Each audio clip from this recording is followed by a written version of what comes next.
বলেছিলে ছোটদের এত বেশি মোবাইল দেখতে হয় না, তুমি মোবাইলে কি দেখছো? ছোটদের দেখতে হয় না, কিন্তু মাম্মামের তো দেখতে হয়। আমি কি দেখছি তোমরা দেখতে চাও? হ্যাঁ দেখাও এই দেখাও। যে দেখো, আমি এটা কে ইয়ান বলো তো। আব্বু। এই যে ছোট্ট বেবিটা, দেখবে এটা কে? ইয়ান শোনা, এটা কে? আব্বু। এটা আপু। ইমি, এটা কি আসলেই তুমি?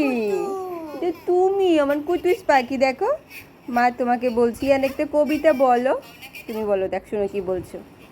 না না না না না না, তুমি যখন আরেকটু বড় হলে, এই যে দেখো কি সুন্দর কবিতা বলছো। শোনা শোনা, ইয়ান কিছু বলো তোমাকে।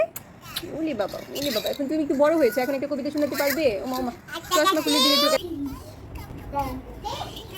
গাপুস গাপুস খাই, শুনেছেন ইয়ান কি বলে? এটা কিন্তু ইয়ান বেবি, ইমি নয়। এই যে তখন ইয়ান আরেকটু বড়, তাই না? ইয়ানের 3 সময়ের মেমোরি থেকে এইগুলো পেলাম। এই ছবিগুলো যদি মেমোরিতে না রাখতাম, তাহলে কি আজকের দিনে এত সুন্দর একটা মোমেন্ট দেখতাম? আমি প্রায় সময় যখন একা একা থাকি, তখন আমি বাচ্চাদের এই যে পুরনো এই সুন্দর সুন্দর স্মৃতিগুলো খুঁজে খুঁজে বের করি। খুবই ভালো লাগে। ধন্যবাদ সবাইকে।